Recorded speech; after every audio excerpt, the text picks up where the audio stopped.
Hello and welcome to the civil tech. चला, कालच्या लेक्चरमध्ये आपण काय बघितलं? कालच्या लेक्चरमध्ये आपण जे मी चित्र टाकलं होतं ना, त्रिशूळ method, uncle Scrooge method, uncle Scrooge trick, तर ह्या गोष्टी आपण शिकलो ना. आठवतंय? पॅरलेलोग्राम शिकलो, पॅरलेलोग्राम लॉ शिकलो, ट्रायंगल लॉ शिकलो, एक प्रॉब्लेम सॉल्व केला होता आपण भला मोठा, त्याच्यामध्ये रिझोल्युशन ऑफ फोर्सेस आपण केलं. ह्या गोष्टी आपण कालच्या लेक्चरमध्ये बघितल्या. बघू आता आपण आज आपल्याला काय बघायचं आहे. आज आपल्याला मुवमेंट ऑफ फोर्स बघायचे. मुवमेंट ऑफ फोर्स, त्याच्यानंतर कपल बघायचे आपल्याला, त्याच्यानंतर प्रॉपर्टीज ऑफ कपल बघायचे, आणि असे छोटेसे पॉइंट, एखाद दोन एक्झाम्पल घेऊयात आपण. ठीक आहे, चला स्टार्ट करू. मग जसं तुम्हाला सांगितलं तसं मुवमेंट पासून स्टार्ट करू, पण त्याच्या अगोदर एक छोटासा पॉइंट तुम्हाला सांगायचा आहे मला. छोटासा पॉइंट काय आहे? छोटासा पॉइंट आहे रिझल्टंट आणि इक्विलिब्रंट. छोटासा पॉइंट हा, रिझल्टंट आणि इक्विलिब्रंट, हे दोन पॉइंट तुम्हाला सांगायचे होते. रिझल्टंट तुम्हाला माहिती आहे. What is resultant? It is the final output or final effect of all the forces. Suppose हा एक फोर्स असेल, हा एक फोर्स असेल, तर या दोन्ही फोर्सचा कंबाईन इफेक्ट देणारा आपण काय म्हणतो? रिझल्टंट. बरोबर ना? हा एक फोर्स सपोज पी असेल, हा क्यू असेल, तर कंबाईन इफेक्ट देणारा फोर्स काय झाला? Resultant. Then what is equilibrant? इक्विलिब्रंटची डेफिनेशन ही MPSC 2018 मध्ये विचारली. डेफिनेशन म्हणजे व्हॉट इज इक्विलिब्रंट, आणि 4 ऑप्शन दिले होते. इक्विलिब्रंट हे जनरली आपण कधी वाचत नाही, पण मी वाचलेलं आहे म्हणून तुम्हाला सांगतो. Equilibrant is just opposite of resultant. काय म्हणलं मी? इक्विलिब्रंट हे काय असतं? अपोजिट असतं. कोणाच्या? रिझल्टंटच्या अपोजिट. रिझल्टंटच्या अपोजिट जो फोर्स ऍक्ट होतो त्याला म्हणायचं इक्विलिब्रंट. मग इक्विलिब्रंट काय करतो? त्याच्या नावातच आहे. काय इक्विलिब्रंट? इक्विलिब्रंट हा फोर्स इक्विलिब्रियम करण्याचं काम करतो. इक्विलिब्रियम म्हणजे काय? Which keep the body in stable condition. Suppose एखादा फोर्स पी एका बॉडीला या डायरेक्शनने ओढतो, एक क्यू वरच्या डायरेक्शनने ओढतो, मग बॉडी जाणार या डायरेक्शनने. मी त्या ठिकाणी जर इक्विलिब्रंट लावला तर हा इक्विलिब्रंट काय काम करणार? रिझल्टंट एवढाच फोर्स त्याच्या अपोजिट डायरेक्शनने लावणार, म्हणजे फायनली बॉडी कुठे राहणार? याच पॉइंटला. That's why it is called as a equilibrant. हा इम्पॉर्टंट क्वेश्चन आहे as far as MPSC is concern. Equilibrant is the opposite direction of resultant having the same magnitude. Equilibrant is having opposite in direction of resultant which is having the same magnitude of resultant. Resultant एवढीच ताकद असते, फक्त ते opposite डायरेक्शनच्या असतं रिझल्टंटच्या. समजा resultant असा असेल या डायरेक्शननी, तर मग या डायरेक्शननी इक्विलिब्रंट येतो. कोणतंही डायरेक्शन ते फक्त रिझल्टंटच्या अपोजिट असलं पाहिजे. So it is called as a equilibrant. ठीक आहे, चला हा पॉइंट क्लिअर झाला.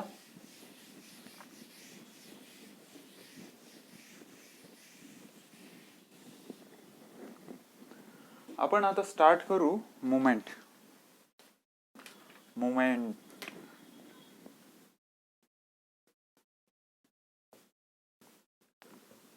ऐकले कधी हे नाव मुवमेंट? त्याला आपण M नी इंडिकेट करतो.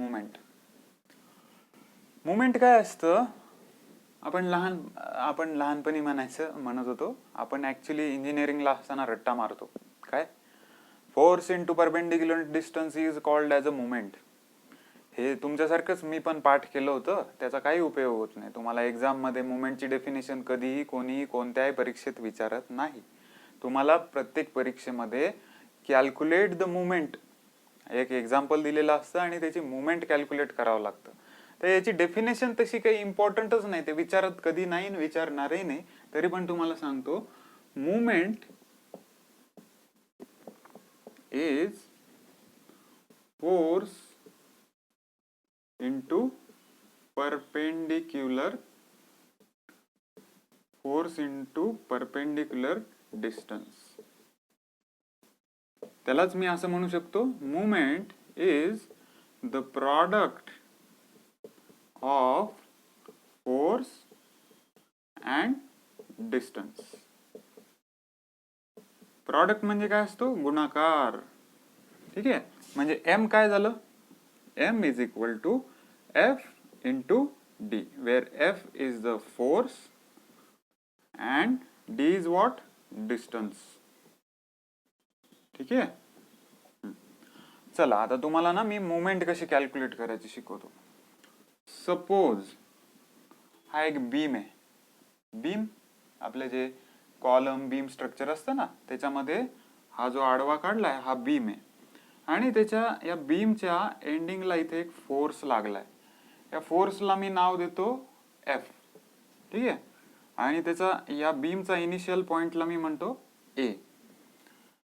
तर आपल्याला कॅल्क्युलेट करायचंय, कॅल्क्युलेट मुवमेंट ऍट ए. हे मोमेंट असतं बरं का, मुवमेंट नसतं. भरपूर मुलं असं लिहितात मुवमेंट, हे ना असं नसतं, हे चुकीचं आहे. हा मुवमेंट असतं ते, मुवमेंट. ठीक आहे, तर या प्रॉब्लेम मध्ये काय सांगितलंय, कॅल्क्युलेट मुवमेंट ऍट ए. काय असतं मुवमेंट म्हणजे, force multiplied by perpendicular distance. हा फोर्स कोणत्या डायरेक्शननी आहे, खालच्या डायरेक्शननी जातोय. मग याचं परपेंडिक्युलर डिस्टन्स काय झालं, हे. That's why if we are calculating moment at A, then the moment at A is equal to F into small D. This is what the moment. ठीक आहे. बरं, आता तुम्हाला ना थोडं मी प्रॅक्टिकली समजून देण्याचा प्रयत्न करतो. प्रॅक्टिकली हे मुवमेंट असतं तरी काय. ठीक आहे, माझा हा हात बघा.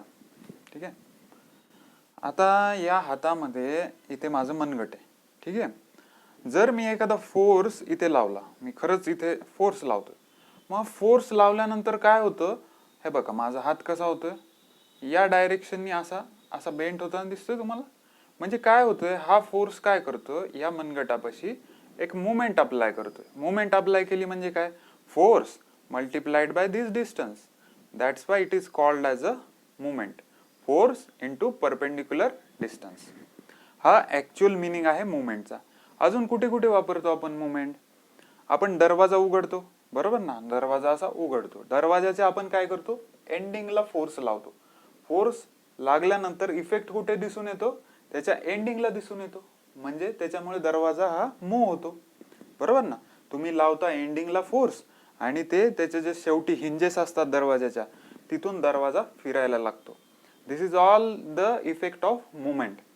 मग मुवमेंट म्हणजे काय आपण बघितलं, movement is force into perpendicular distance. This is what the movement. तुम्हाला स्क्रीनशॉट मारायचा आहे, मारून घ्या एकदा मुवमेंटचा.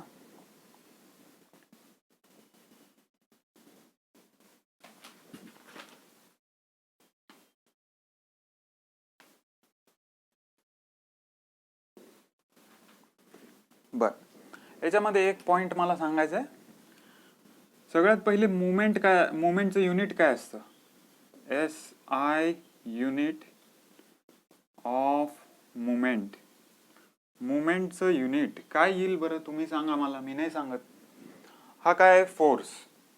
फोर्सचं युनिट काय असतं, न्यूटन किलो न्यूटन. मी न्यूटन पकडतो. ठीक आहे, डॉट. हे काय, डिस्टन्स. डिस्टन्स मीटर मध्ये असेल, सेंटीमीटर मध्ये असेल, किलोमीटर मध्ये असेल, मी मीटर पकडतो. So SI unit of moment is newton metre. आपल्याला पर म्हणायची फार सवय असते बरं का, इथे पर नाही, इथे multiplication. SI unit of moment is newton metre. ठीक आहे. आता मुवमेंट बद्दल ना तुम्हाला एक गोष्ट, मला इम्पॉर्टंट गोष्ट सांगायची. ती गोष्ट मी जरा रेड पेनाने लिहून दाखवतो. हे बघा, मी इथे मुवमेंट कुठे घेतली, ए पॉइंटला. ए पॉइंटचा लाईन ऑफ ऍक्शन काय, हे असा बरोबर ना. म्हणजे ए पॉइंट कुठे स्प्रेड होतोय, या डायरेक्शनने. आता काही केसमध्ये जर फोर्स इथे लावलेला असेल, सपोज इथे मी याला मी म्हणतो F1 आणि मी फोर्स लावला इथे F2.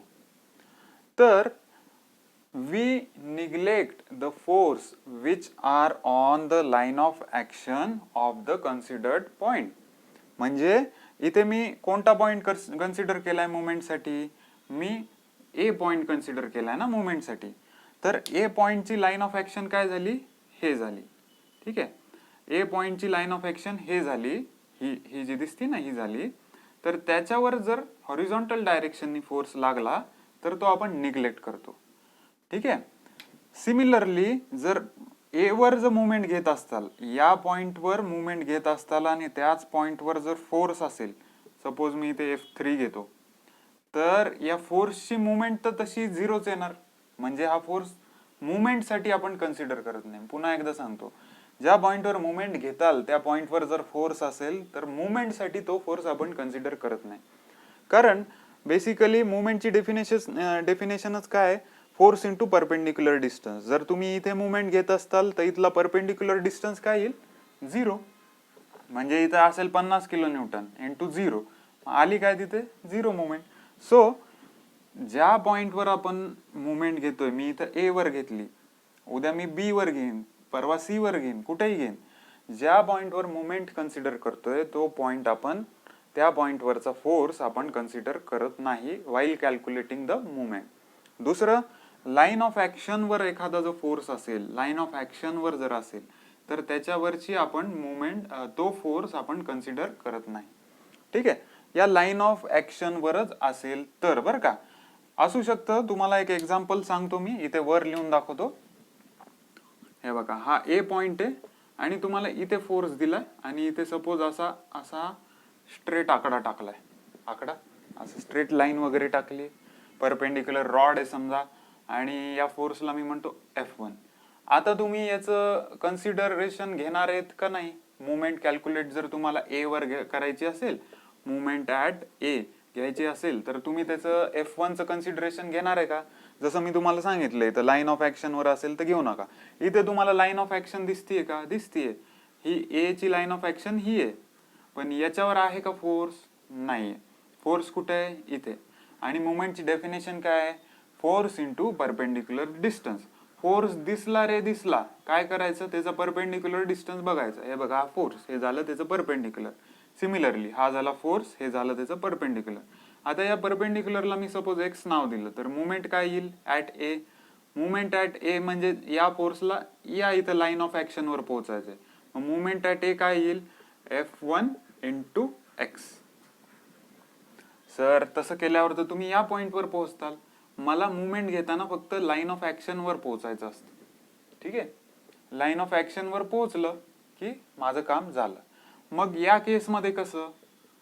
Already line of action वर आलेलं आहे? नाही. इथे कसं आहे, या फोर्सचं परपेंडिक्युलर डिस्टन्स हे आहे, त्याच्यामुळे हे कन्सिडर होईल. ठीक आहे, लाईन ऑफ ऍक्शन बघायची. जर हॉरिझॉन्टल फोर्स असेल तर त्याचा परपेंडिक्युलर डिस्टन्स घेतलं, लाईन ऑफ ऍक्शनला चिटकलं तर काम झालं. आणि जर फोर्स हा असा डायरेक्ट त्या स्ट्रक्चरवर असेल तर force into perpendicular distance is called as a movement. कळालं? एकदा मी तुम्हाला एकाच मिनिटात रिवाइज करून देतो.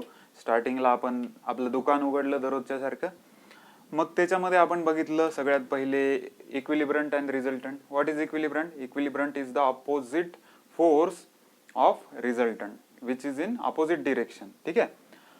नेक्स्ट आपण बघितलं movement. What is movement? Movement is the force into perpendicular distance. त्यालाच मी म्हणलं movement is the product of force and distance. मग नंतर मी तुम्हाला सांगितलं SI unit of movement. What is SI unit of movement? It is newton metre. इथे तुम्हाला कॅल्क्युलेशन करून दाखवलं. एक एक्झाम्पल तुम्हाला दिलं मी, सपोज ए आणि याला मी इथे नाव देतो बी. चला, सपोज AB हा एक बीम आहे. या AB बीम वर F1 हा फोर्स ऍक्ट करतोय, तर आपल्याला ए वर काय मुवमेंट मिळेल? मी सिम्पली या F1चं परपेंडिक्युलर डिस्टन्स बघितलं, ज्याला मी नाव दिलं D. So moment at A is equal to F into D. We neglect F2 because it is on line of action. At the same time, if the F2 is little below the line of action of this AB, then at that time we consider this force. त्यावेळेस आपल्याला हा force consider करावा लागतो. कसा? F1 into perpendicular distance x. ठीक आहे. हे सगळं आपण आतापर्यंत बोललो. This is all about the movement.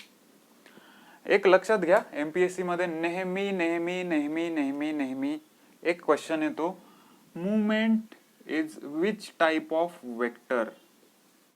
Movement is which type of vector. हा क्वेश्चन नेहमी एक्झाम मध्ये येतो. तर मुवमेंट इज फिक्स्ड वेक्टर. काय म्हणलं मी? Movement is fixed vector. ठीक आहे, मुवमेंट इज फिक्स्ड वेक्टर. मी 100 वेळेस सांगतोय, हा क्वेश्चन एक्झाम मध्ये येतोच. एमपीएससी प्री येतोच.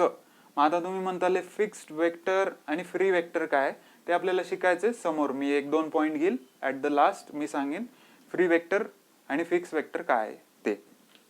ठीक आहे, सध्या पुरतं हे आपण जे फळ्यावर लिहिलंय याला मी रब करतो आणि पुढचा पॉइंट चालू करतो. ह्याच्यानंतर आपल्याला बघायचं आहे कपल.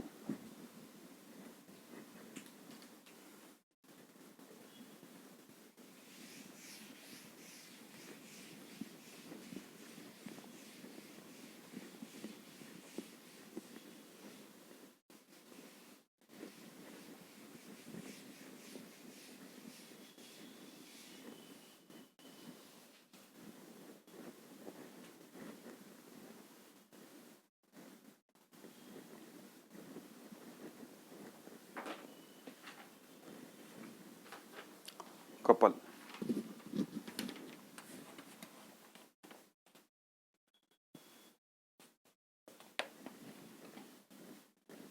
एक छान डेफिनेशन मी तयार केली जी की एमपीएससीच्या दृष्टीने इम्पॉर्टंट आहे. का बरं मी असं म्हणतो एमपीएससीच्या दृष्टीने इम्पॉर्टंट आहे?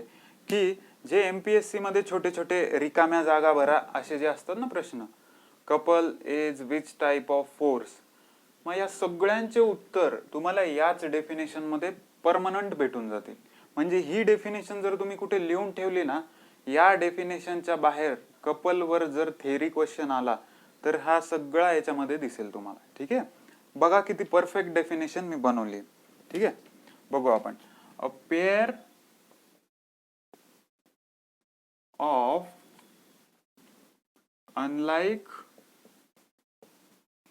parallel a pair of unlike parallel forces for which a pair of unlike parallel forces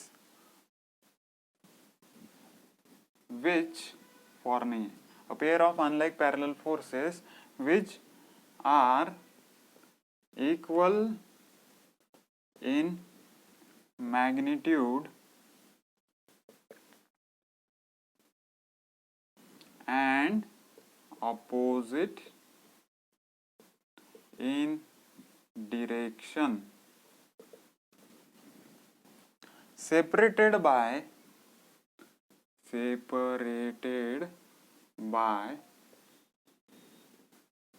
some distance which produces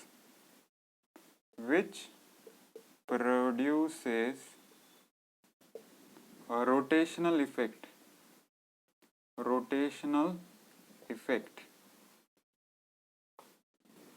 which produces rotational effect is called as a couple.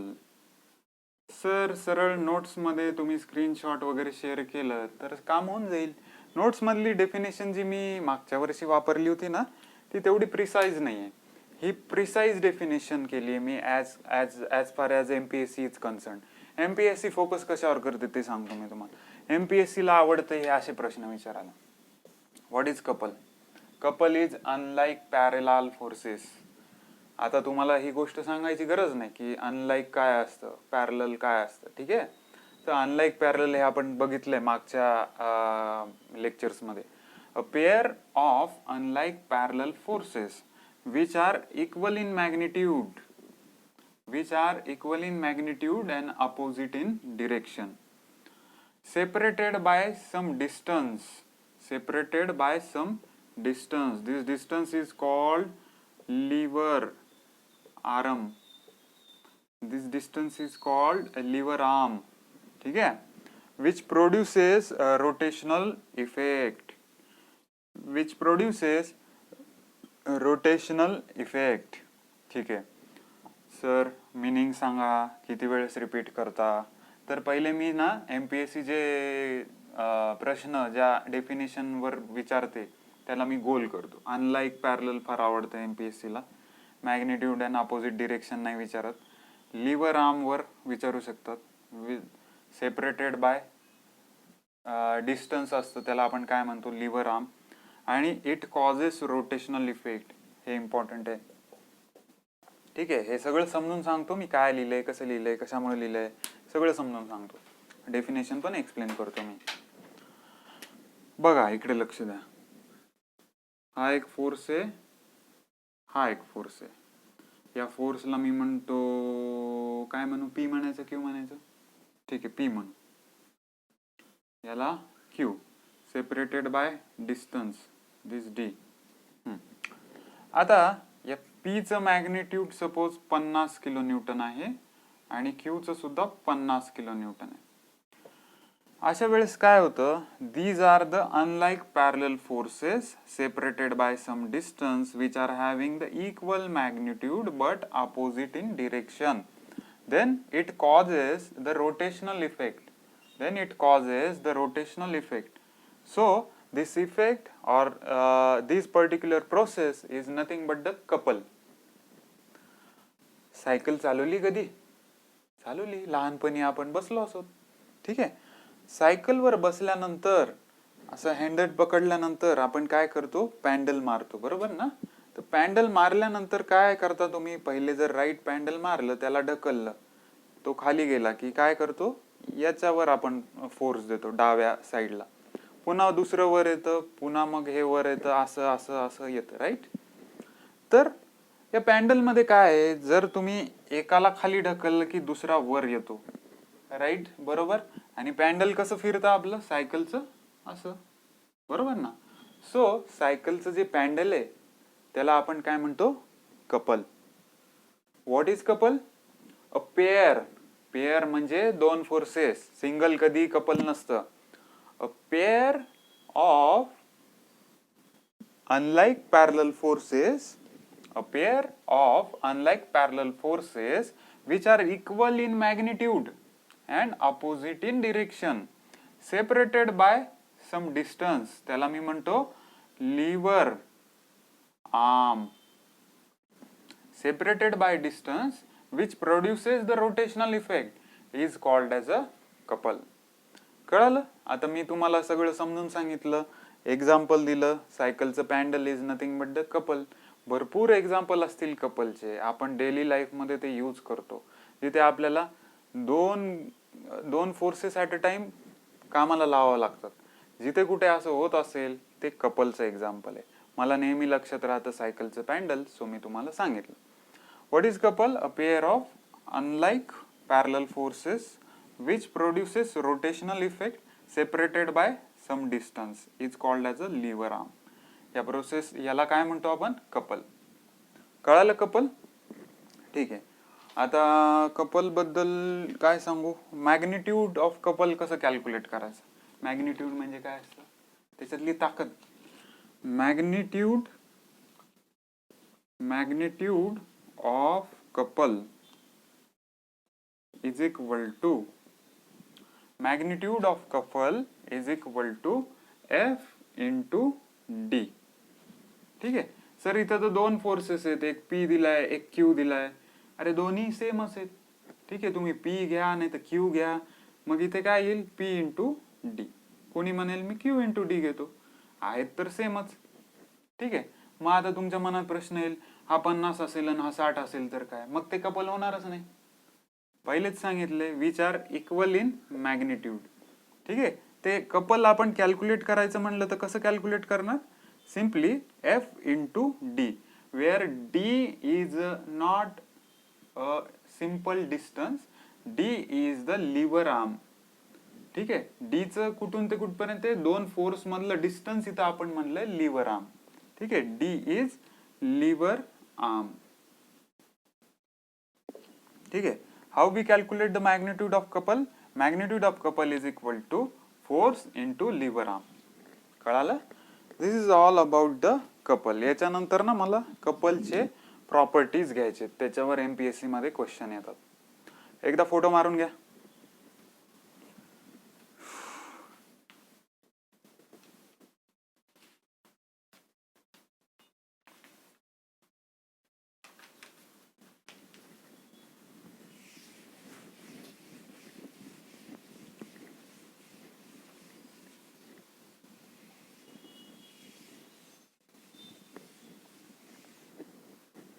चलो, नेक्स्ट पॉइंट है आपला properties of couple. Important as far as MPSC is concerned. Properties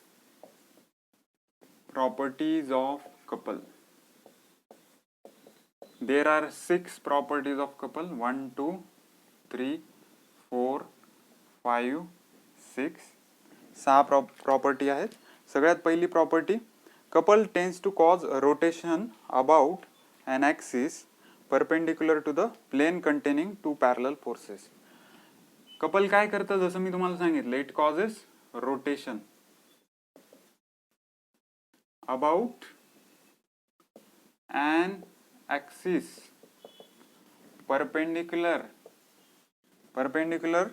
to the plane containing 2 parallel forces. To the plane containing 2 unlike parallel म्हणू, unlike parallel forces. काय लिहिलंय? कपलची property बघतोय आपण. कपलच्या काय काय प्रॉपर्टी आहेत?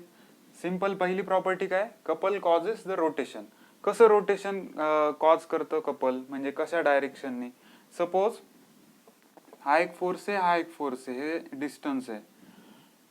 हा प्लेन काय झाला? हा प्लेन झाला ना, जो फळाचा दिसतोय हा प्लेन झाला, बरोबर ना? प्लेन म्हणजे काय असतं? XY डायरेक्शन, हे XY, हा प्लेन झाला एक. ठीक आहे. आता यांचं काय म्हणणं आहे? इट कॉजेस रोटेशन, पण कोणत्या प्लेन मध्ये? Perpendicular to the plane containing 2 unlike parallel forces. म्हणजे हे जे 2 फोर्सेस आहेत ना, हे रोटेशन कोणत्या डायरेक्शननी करतात? याला परपेंडिक्युलर जो प्लेन असतो, हा माझा पेन जिथं समोर येतोय, हा या डायरेक्शननी रोटेशन करतात. म्हणजे हे फोर्सेस कसे रोटेट होतील? या डायरेक्शननी. म्हणजे माझा पेन कसा आहे? हा असे फिरतील ते. ठीक आहे ना, असं या डायरेक्शन, असं या प्रॉपर्टी मध्ये सांगायचंय. Couple causes rotation about an axis perpendicular to the plane containing 2 parallel forces. 2 parallel forces unlike parallel फोर्सेसच्या परपेंडिक्युलर जो प्लेन आहे त्याच्या बाजूने रोटेशन क्रिएट करण्याचं काम कोण करतं? कपल.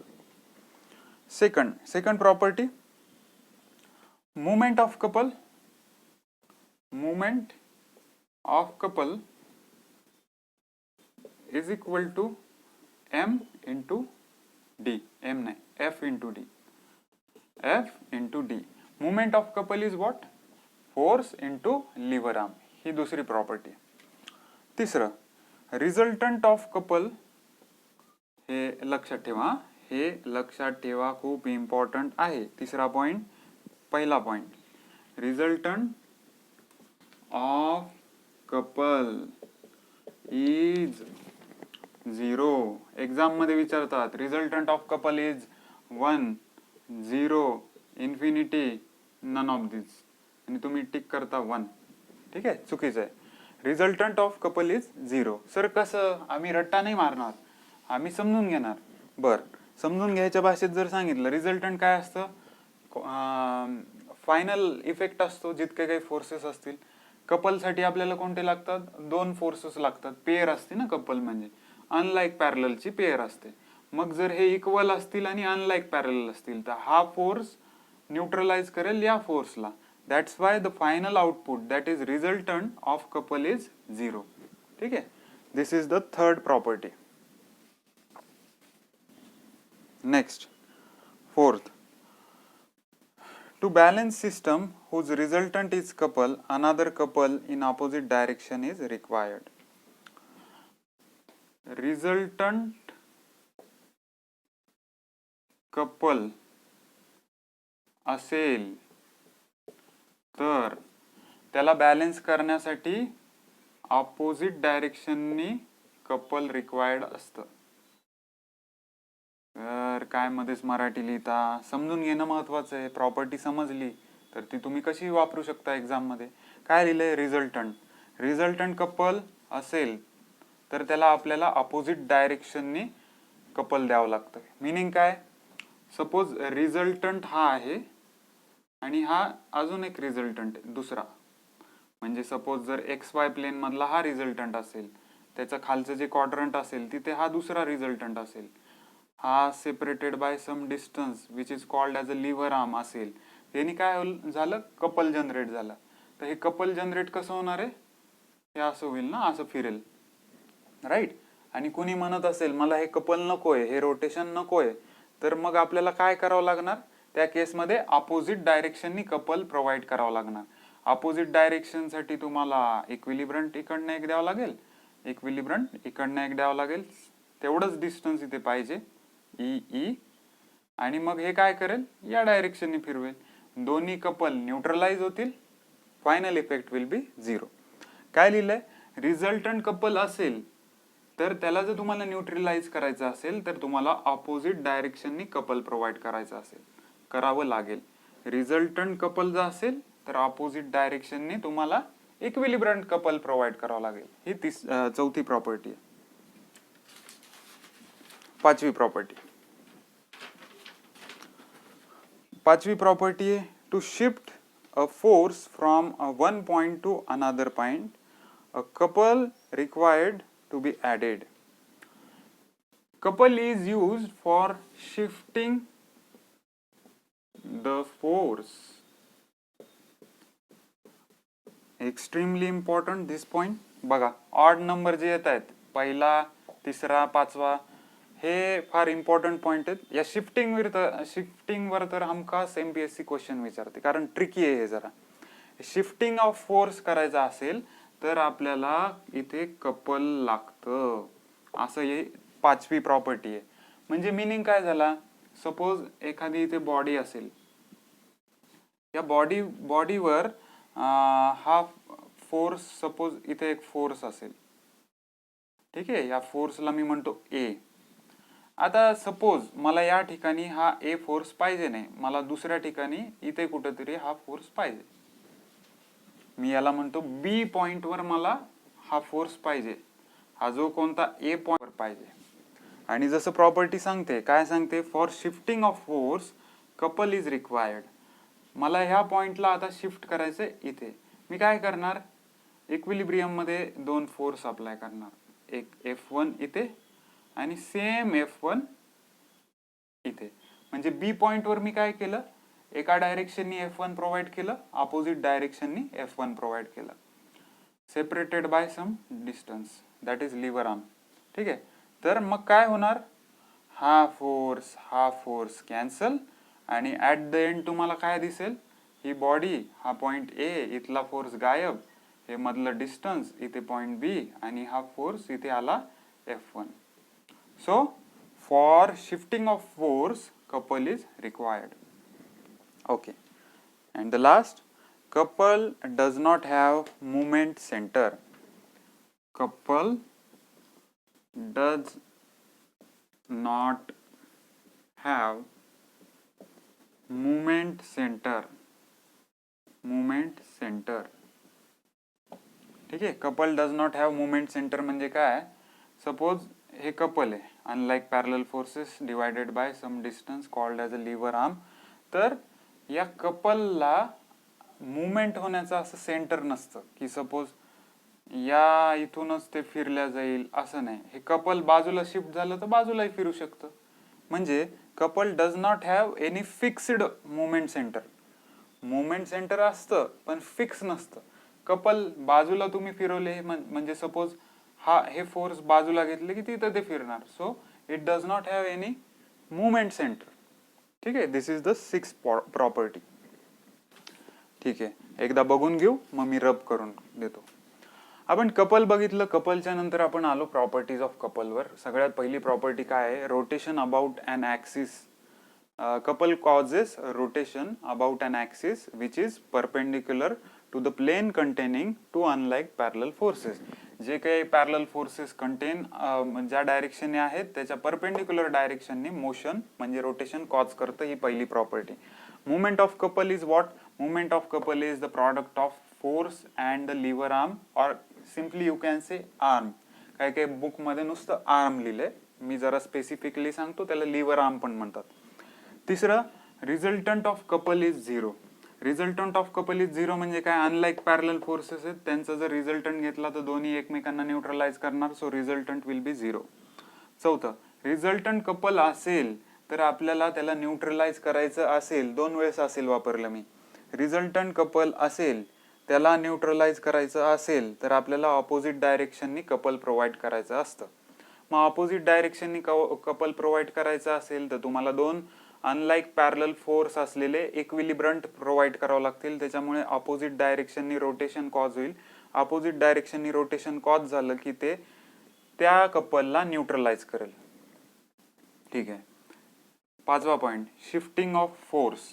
शिफ्टिंग ऑफ फोर्स साठी आपल्याला कपल रिक्वायर्ड असतं. इथे बघितलं, F1 फोर्स आहे, मला A पॉइंटहून B पॉइंटला शिफ्ट करायचंय. मी इथे इक्विलिब्रियम मध्ये इक्वल अँड ऑपोजिट हा F1 प्रोव्हाइड केला B पॉइंटला. मग ह्या F1 आणि F1 हा कट झाला आणि इथला F1 शिफ्ट झाला इथे. इथे फायनल फिगर दाखवली मी. शेवटचा point 6 property, couple does not have moment centre. Fixed movement centre आपण म्हणू शकतो. Couple does not have any fixed movement centre. आणि सगळ्यात महत्वाचा पॉइंट, जे मी मुवमेंटला काय म्हणलं होतं, movement is a fixed vector.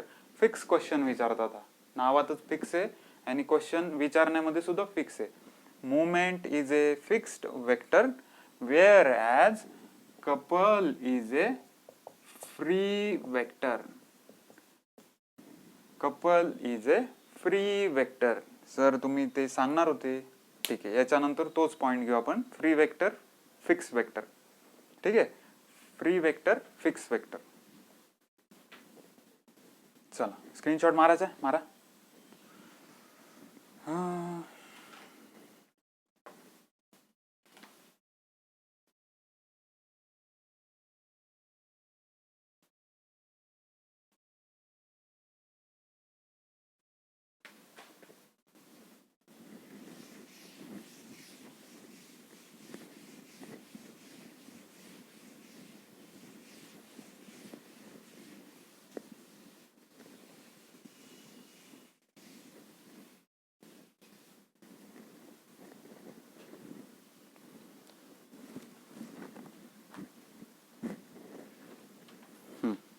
Free vector and fix vector. जास्त याच्या डीप मध्ये आपल्याला घुसायची गरज नाही, आपल्याला फक्त फ्री वेक्टर काय आणि फिक्स वेक्टर काय याच्यातला डिफरन्स बघायचा आहे. फ्री वेक्टर, फिक्स वेक्टर करायचं असेल तर आपल्याला याच्यात PhD करता येते. आपल्याला गरज नाही, MPSC मध्ये फार तर फार क्वेश्चन येतो, व्हॉट इज मुवमेंट, फिक्स और फ्री वेक्टर. तर मी तुम्हाला एक माहिती असावं, फिक्स कशाला म्हणायचं आणि फ्री कशाला म्हणायचंय, त्याच्यासाठी मी तुम्हाला याच्याबद्दलची माहिती सांगतो. फ्री वेक्टर आपण त्याला म्हणतो ज्याला मॅग्निट्यूड अँड डायरेक्शन गिवन असतं. फ्री वेक्टर आपण त्याला म्हणतो ज्याला मॅग्निट्यूड अँड डायरेक्शन गिवन असतं, पण त्याला गरज नसते शोईंग द पोझिशन. म्हणजे फ्री वेक्टर काय, कपल आहे ना, एक्झाम्पल म्हणून सांगतो. फ्री वेक्टर कपल आहे, ते आज इथं ऍक्ट करते या पॉइंटवर, याला हे फोर्सेस मी बाजूला लावले तर सेम कपल इथे ऍक्ट करेल दुसऱ्या पॉइंटवर. So it does not have any specific position.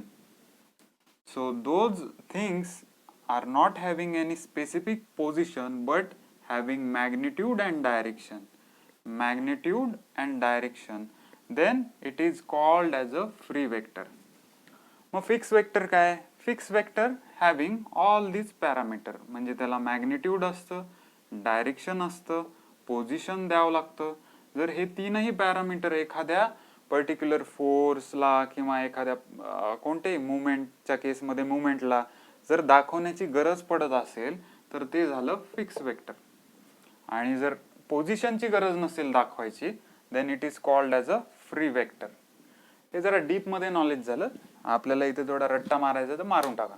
Movement is a fix vector, couple is a free vector. Free आणि फिक्स याच्यातला डिफरन्स सांगितला. ज्याला पोझिशन लागत नाही दाखवण्याची गरज ते झालं फ्री वेक्टर, ज्याला दाखवायची गरज लागते पोझिशन ते झालं fix vector. Okay,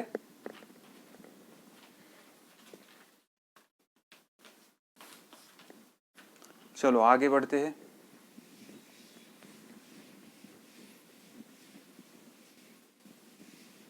next point आहे वॅरिग्नॉन्स थेरम. कोणतं थेरम? वॅरिग्नॉन्स थेरम. इम्पॉर्टंट. वॅरिग्नॉन्स थिअरम. याच्या पहिल्या वाक्यातलं पहिले 2 शब्द फार इम्पॉर्टंट आहे. पहिले 3 शब्द कोणते आहेत? काय? In the system of coplanar forces. In the system, हे पहिले 3 नाही बरं का, इथून पुढे coplanar forces. In the system of coplanar forces, summation of moment of all forces, summation of moment of all forces about a point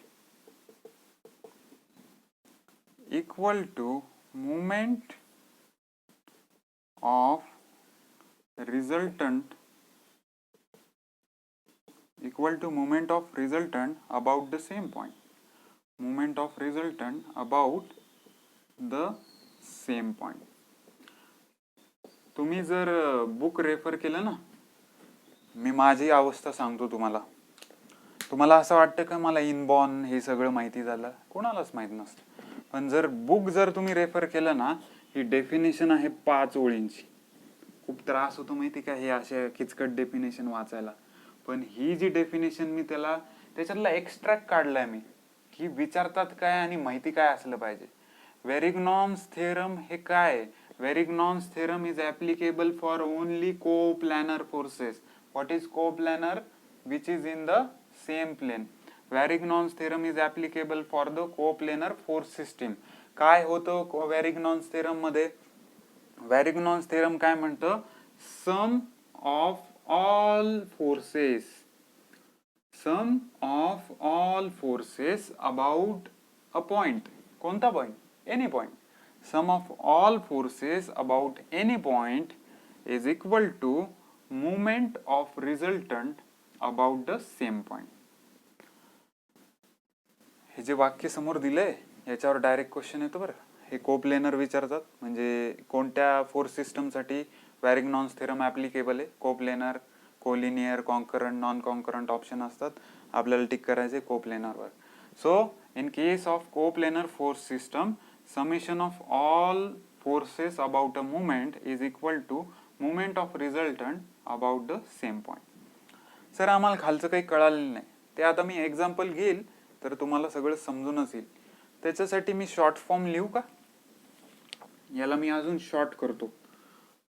some of movement all forces is equal to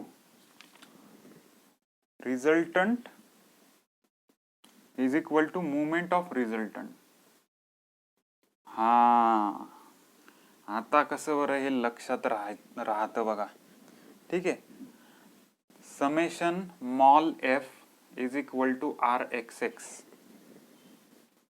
summation मॉल F is equal to R X X. हे झालं वेरिग्नॉन्स theorem. कोणी विचारलं वेरिग्नॉन्स theorem काय, त्याला म्हणायचं summation of mall F is equal to R X X. याचं meaning फक्त तुम्हालाच कळणार. Sum of movement of all forces is equal to movement काय असते? Force into perpendicular distance, where याच्यातलं हे जे एक्स आहे ना हे डिस्टन्स आहे, आणि हे काय, हा गुणाकार आहे, गुणाकार. ठीक आहे. तर काय दिसतंय इथे, what is Varignon's theorem? In a system of coplanar forces summation of moment of all forces which is equal to the moment of resultant at same point. हे झालं आपलं वॅरिग्नॉन्स थेरम. सर स्टेटमेंट कळालं, स्टेटमेंट लक्षातही राहील, पण ह्या स्टेटमेंटचा meaning, हे statement वाचलं तर याचं ॲप्लिकेशन कसं आहे, याच्या ॲप्लिकेशनसाठी घाबरायची काहीच गरज नाही. याच्यानंतर मी डायरेक्ट एक्झाम्पलच घेतो. याच्यानंतर आता तुम्हाला एक्झाम्पलवरनच मी सांगतो की व्हॉट इज वॅरिग्नॉन्स थेरम. कारण मी असं ओरली तुम्हाला किती समजून सांगितलं की हे असं आहे, ते तुम्हाला कळणार नाही. आपण डायरेक्ट एक एक्झाम्पल डील करू आणि त्या एक्झाम्पलच्या एंडला तुम्हाला कळेलच काय. फक्त हे लक्षात ठेवा, mall summation of mall F is equal to R X X. This is the Varignon's theorem. एकदा स्क्रीनशॉट मारा, हे इम्पॉर्टंट आहे. तुम्हाला जर सगळा सार काढायचा असेल तर हा सगळा एक्स्ट्रॅक्शन या एका चौकोनात आहे. वॅरिग्नॉन्स थेरम म्हणजे हा चौकोन आहे. स्क्रीनशॉट मारा.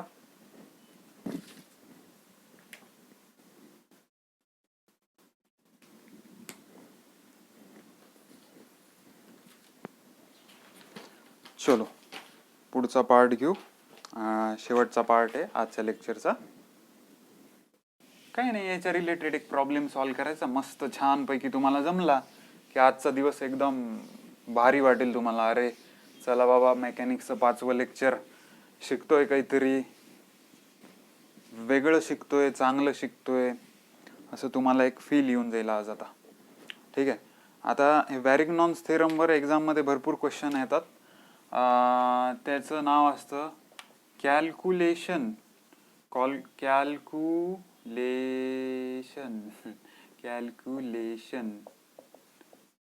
Calculation of non concurrent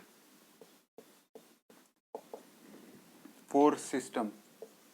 calculation of non concurrent force system. ठीक आहे. Calculation of non concurrent force system. तुम्हाला काय करायचं आहे इथे, कॅल्क्युलेशन ऑफ रिझल्टंट आहे बरं का, sorry, calculation of resultant for non concurrent force system. काय मिनिंग याचा? सपोज तुम्हाला एक नॉन कॉन्करंट फोर्स सिस्टम दिली असेल, लक्षात आहे ना, non concurrent which do not meet at a single point, that is called as a non concurrent force system. So calculation of resultant of which non concurrent force system असेल तर त्याचा resultant कसा calculate करायचा हे बघायचं. Sir तुम्ही ते example घेणार होते ना वॅरिग्नॉन्स थेरमचं, ते वॅरिग्नॉन्स थेरमचं एक्झाम्पलच इथे आपल्याला अप्लाय करता येतं. म्हणजे तुम्हाला जिथे कुठे रिझल्टंट कॅल्क्युलेट करावं लागत असतो ना, तिथं रिझल्टंटची पोझिशन पण कॅल्क्युलेट करावं लागत असते. मी जे तुम्हाला इकडे एक सांगितलं होतं ना डिस्टन्स म्हणून असं, तर ते डिस्टन्स काढण्यासाठीच तुम्हाला वॅरिग्नॉन्स थेरम वापरावं लागतं. ठीक आहे, ते बघू आपण आता, तुम्हाला सांगेनच मी. तर कुठे होतो आपण, calculation of resultant of non concurrent force system. कसा कॅल्क्युलेट करायचा रिझल्टंट, त्याची एक प्रोसिजर आहे स्टँडर्ड. रिझल्टंट कॅल्क्युलेशन करण्यासाठी सगळ्यात पहिले तुम्हाला कॅल्क्युलेट करायचं आहे summation of F X, X डायरेक्शननी असलेल्या फोर्सेसचं ॲडिशन. ही झाली स्टेप नंबर 1. दुसरी स्टेप काय, summation of F Y, Y डायरेक्शननी असलेल्या फोर्सेसचं ॲडिशन. तिसरी स्टेप काय, calculation of resultant. Formula summation of F X चा square plus summation of F Y चा स्क्वेअर. आणि चौथी स्टेप काय, चौथी स्टेप आपण ते अल्फा पण कॅल्क्युलेट केला होता ना, आठवतं तुम्हाला, अल्फा अँगल ऑफ रिझल्टंट. त्याचा फॉर्म्युला काय होता, tan alpha is equal to tan inverse summation of F Y upon summation of F X. This is the formula for calculation of angle. कोणाचा अँगल, रिझल्टंटचा अँगल. हा, आता सगळ्यात शेवटची step येते calculation of position of resultant. Position of resultant म्हणजे काय, suppose तुम्ही रिझल्टंट कॅल्क्युलेट केला 50 किलो न्यूटन आला, तुम्ही अँगल कॅल्क्युलेट केला 30 डिग्री आला, पण हा जो 50 किलो न्यूटनचा रिझल्टंट आहे जो की 30 डिग्रीनी इन्क्लाइंड आहे. ठीक आहे, हा 50 किलो न्यूटनचा रिझल्टंट जो की 30 डिग्रीनी इन्क्लाइंड आहे, हा किती लांब आहे? जर तुम्ही ए वर मुवमेंट घेतली तर किती पोझिशनला आहे हे तुम्हाला जिथे कॅल्क्युलेट करायचं असतं. डोळे झाकून तिथे काय लावायचं? वॅरिग्नॉन्स थेरम. ठीक आहे, म्हणजे सगळ्यात शेवटची स्टेप काय आहे ती आपली वॅरिग्नॉन्स थेरम. ठीक आहे, स्टेप काय काय? Calculation of resultant of non concurrent force system ची very first step, summation F X calculate करा, summation F Y resultant calculate करा, अल्फा कॅल्क्युलेट करा. अल्फा इज नॉट इसेन्शियल, दिला असेल तरच कॅल्क्युलेट करायचं की अँगल पण काढा, otherwise it is not necessary. आणि फायनल वॅरिग्नॉन्स थेरम अप्लाय करून कॅल्क्युलेशन ऑफ डिस्टन्स आपल्याला भेटतं. ठीक आहे, these are the 4 steps for calculation of resultant of non concurrent force system. Okay, let's move forward with one example.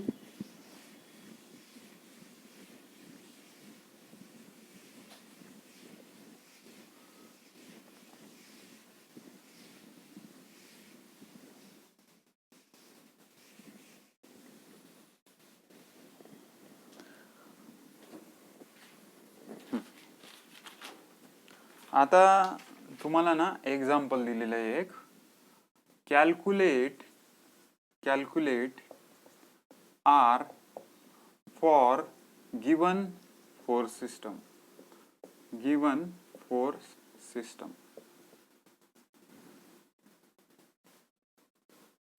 ठीक आहे, हे beam आहे, याच्यावर फोर्सेस आहेत अशी 1 2, याला खाली टच करतो, 3 4 5.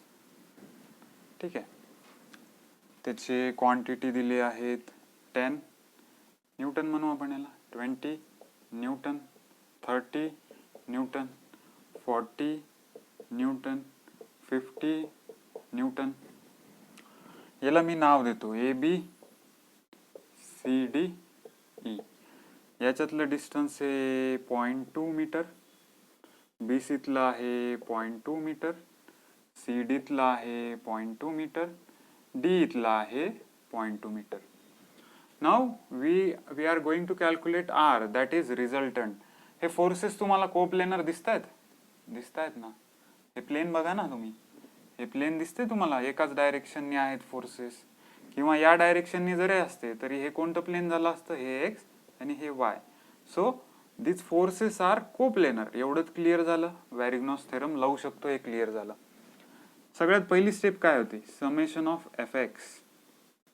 सांगा, समेशन ऑफ एफ एक्स काय येईल इथे? Summation of this force, this force, this force, this force. बरोबर ना? अरे जरा ना डोळ्यावर पाणी टाका, असं झोपेत आहात जर असं वाटत असेल.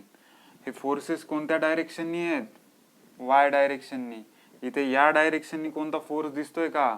नाही दिसत आहे. That's why summation of F X is equal to 0 newton. Okay, summation of F Y आता येईल तुमचा विचार केलेला 10 plus 20 plus 30 plus 40 plus 50. Sir सगळे पॉझिटिव्हच कसं आहे? एखादा निगेटिव्ह घ्या ना. डायरेक्शन बघा मग त्यांचे, डायरेक्शन कसे आहेत? अपवर्ड. आपण नेहमी म्हणलंय अपवर्ड पॉझिटिव्ह, डाऊनवर्ड निगेटिव्ह. एखादा फोर्स जर डाऊनवर्ड असता तर मी निगेटिव्ह घेतला असता. इथे ऍडिशन करायची किती? 20 आणि 1 30 आणि 30 60 40 100 150. बरोबर आहे का? बरोबर आहे का? 20 आणि 10 30 आणि 30 60 आणि 40 100 आणि 50 150. यस. चला, रिझल्टंट कॅल्क्युलेट करायचं आहे. काय असतं रिझल्टंट? एफ एक्सचा स्क्वेअर ब्रॅकेटमध्ये अंडर रूटमध्ये एफ एक्सचा स्क्वेअर समेशन ऑफ एफ वायचा स्क्वेअर.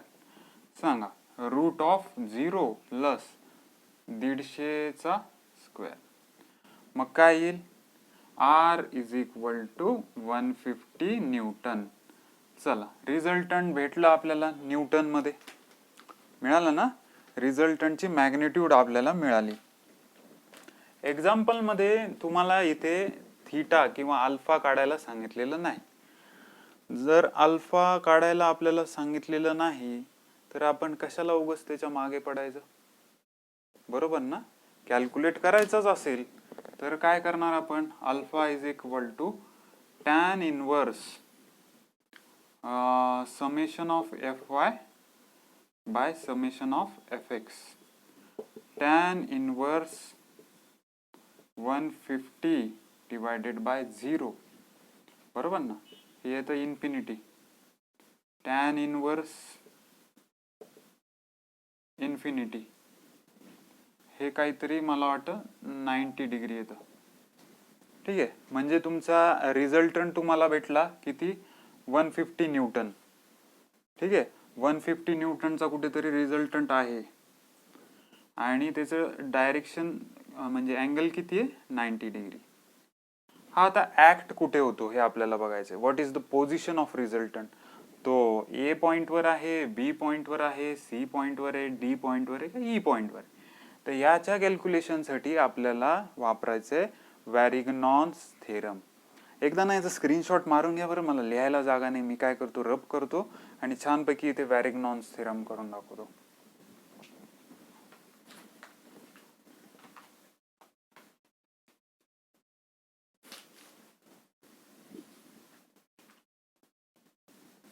ठीक आहे, चला. काय केलं आपण, एफ एक्स केलं, एफ वाय केलं, रिझल्टंट कॅल्क्युलेट केला, अल्फा कॅल्क्युलेट केला. त्याच्यातनं कळालं आपल्याला magnitude of resultant is 150 newton and the angle of resultant is 90 degree. Now final step is using Varignon's theorem.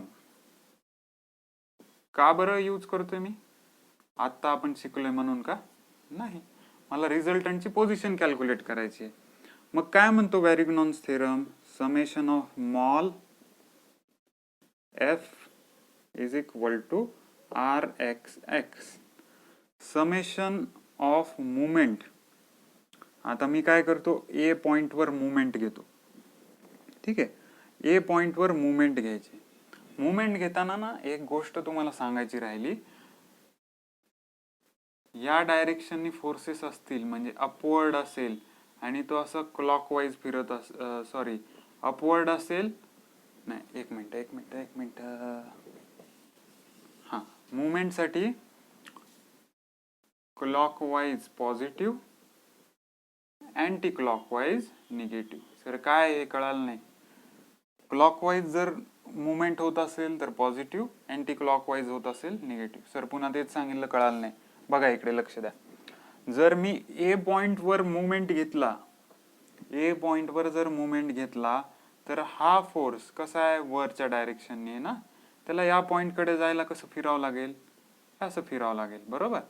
कोणतं डायरेक्शन झालं हे झालं anti clockwise, that's why it is negative. जर इमॅजिन करा मी 50 वर म्हणजे या ई पॉइंटवर जर मुवमेंट घेतली असती, माझ्या मनावर आहे बरं, मी कोणत्या पॉइंटवर मुवमेंट घेतली पाहिजे हे माझ्या मनावर आहे. मी स्टार्टिंगच्या पॉइंटवर घेतो, तुम्ही कोणत्याही पॉइंटवर घ्या, आन्सर सेम येईल. जर मी ई पॉइंटवर मुवमेंट घेतली तर हे सगळे फोर्सेस ई पॉइंटकडे यायला कसे फिरतील, हे असे फिरतील ना, हे असे फिरतील. तर मग हे कोणतं डायरेक्शन झालं, हे clockwise, that's why it is positive. ठीक आहे, मुवमेंट ही अशी घेतात. Movement is what, force into perpendicular distance. मी घेतली मुवमेंट ॲट पॉइंट ए. घ्या बरं movement at point A. Movement at point ए.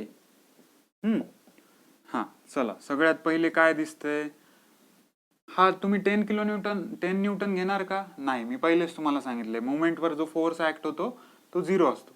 मग आपण स्टार्टिंग इथून करणार, ए वर मुवमेंट घेतोय, इथून स्टार्ट करणार. कसा फिरतोय, 20 अँटी क्लॉकवाईज.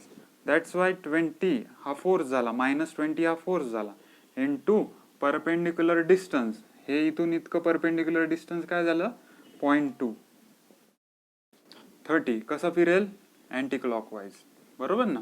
याचं जर तोंड खाली असतं, हे खालच्या डायरेक्शनने असतं 30, तर हा क्लॉकवाईज फिरला असता. ठीक आहे ना. इथे हा अँटी क्लॉकवाईज फिरतोय, म्हणून काय करणार मी? 30 इंटू परपेंडिक्युलर डिस्टन्स किती आहे? हे एवढं डिस्टन्स म्हणजे 0.2 प्लस 0.2, 30 इंटू 0.4. ठीक आहे ना. 0.2 प्लस 0.2 0.4. सांगा पुढे. मायनस, पुन्हा हा पण अँटी क्लॉकवाईज आहे. Minus 40 into 0.6, 0.2 0.2 0.2, minus 50 into 0.8, 50 into 0.2 0.2 0.2 0.2 into 0.8. आता वॅरिंग्नॉन्स थेरम मधला हा पार्ट आपला कंप्लीट झाला इकडचा. इज इक्वल टू काय असतं? R multiplied by X. R ची व्हॅल्यू किती आहे? 150. आर ची व्हॅल्यू आपल्याला काय मिळाली होती? 150 पॉझिटिव्ह मिळाली होती. That's why it is upward. इथे मी घेतलं 150 इंटू किती? एक्स तर आपल्याला कॅल्क्युलेट करायचं, बरोबर ना. एक्स तर आपल्याला कॅल्क्युलेट करायचं. आता कॅल्क्युलेट करा value of x. Value of x किती येतं बघा. जे काही येतं त्याचा आन्सर येतं मीटरमध्ये. माझ्याजवळ आन्सर याचं नाहीये, फक्त तुम्हाला कॅल्क्युलेट करायचं आहे. हे एक्सची व्हॅल्यू काय आहे? ही एक्सची व्हॅल्यू तुम्हाला कशी भेटणार? पहिले ह्याचं सगळं ॲडिशन सबस्ट्रॅक्शन जे काय, याचं एक आन्सर काहीतरी मायनसमध्ये मिळेल, आणि मायनसमध्ये आन्सर मिळालं की त्याला इक्वेट करायचं 150 इंटू एक्सला. ठीक आहे. मग मला तुम्ही एक्सची व्हॅल्यू सांगा. एक्सची व्हॅल्यू ही निगेटिव्ह येईल, पण निगेटिव्ह हे कन्सिडर नाही करायचं आपल्याला. निगेटिव्ह का नाही कन्सिडर करायचं? डिस्टन्स हे कधी निगेटिव्ह असतं का? तुम्ही असं चालला, सपोज तुम्ही या डायरेक्शनने चाला, नाही तर या डायरेक्शनने चालला, तुम्ही निगेटिव्ह थोडीच चालू शकता. So distance is always positive. ठीक आहे. सो आपल्याला जी काही व्हॅल्यू येईल तिला आपल्याला पॉझिटिव्ह कन्सिडर करायचं आहे. आन्सर येईल मीटरमध्ये. बघा, कॅल्क्युलेशन करून मला तुम्ही सांगा. ठीक आहे.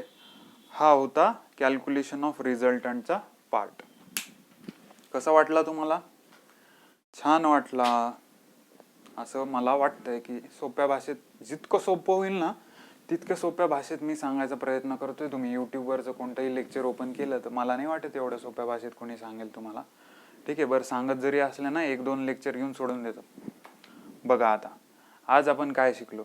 आज आपण सगळ्यात पहिले आल्या आल्या मी तुम्हाला सांगितलं रिझल्टंट आणि इक्विलिब्रंट. रिझल्टंट आपल्याला माहिती आहे, final output of all forces, and equilibrant is the force which acts in opposite direction of resultant. कळालं? हे रिझल्टंट आणि इक्विलिब्रंट झालं. नंतर आपण आलो मुवमेंटवर. मुवमेंटचं डेफिनेशन काय होती? Force into perpendicular distance. मुवमेंटचं एसआय युनिट काय होतं? SI unit of movement is Newton meter. Movement is which type of vector? Fixed vector. ठीक आहे. मुवमेंटचा आपण फॉर्म्युला बघितला होता, फोर्स इंटू परपेंडिक्युलर डिस्टन्स. हे आपण मुवमेंटचं बघितलं. त्याच्यानंतर आपण आलो कपलमध्ये. कपलची आपण एक प्रिसाइज डेफिनेशन जी MPSC ला नेहमी आवडते ती बघितली. What is couple? Couple is a pair of unlike parallel forces separated by some distance which are equal in magnitude but opposite in direction. याला म्हणायचं couple. Which causes the rotational effect, that is called as a couple. Coupleचं couple बद्दल मी काय सांगितलं होतं? couple is free vector. couple बद्दल अजून मी काय सांगितलं होतं? coupleचं एक्झाम्पल दिलं होतं मी. सायकलचं जे पॅन्डल असतं ते झालं couple. असे भरपूर सारे एक्झाम्पल तुम्ही इंटरनेटवर बघू शकता कपलचे. कपल काय असतं? इक्वल अँड अपोजिट डायरेक्शनने असलेले दोन forces separated by some distance D. D is called as a lever arm. Okay. Now let us move towards the properties of couple. सगळ्यात पहिली प्रॉपर्टी काय होती? काय होती बरं? मलाही नाही आठवत. बघू ना. आपल्याला प्रॉपर्टी पाठ नाही करायच्या, समजून घ्यायच्यात, म्हणजे एक्झाममध्ये आपल्याला लक्षात येईल, अरे ही आहेच आहे प्रॉपर्टी. हां, couple tends to cause rotation. बरोबर. पहिली प्रॉपर्टी काय होते? कपल रोटेशन कॉज करतं. कसं? Perpendicular to the plane. म्हणजे जे काही त्या कपलच्या फोर्सेसचं डायरेक्शन असेल त्याच्या परपेंडिक्युलर रोटेशन कॉज होतं. पहिली प्रॉपर्टी. दुसरी, magnitude or movement of couple is F into lever arm, that is F into D. तिसरं, रिझल्टंट ऑफ कपल इज 1 का? नाही.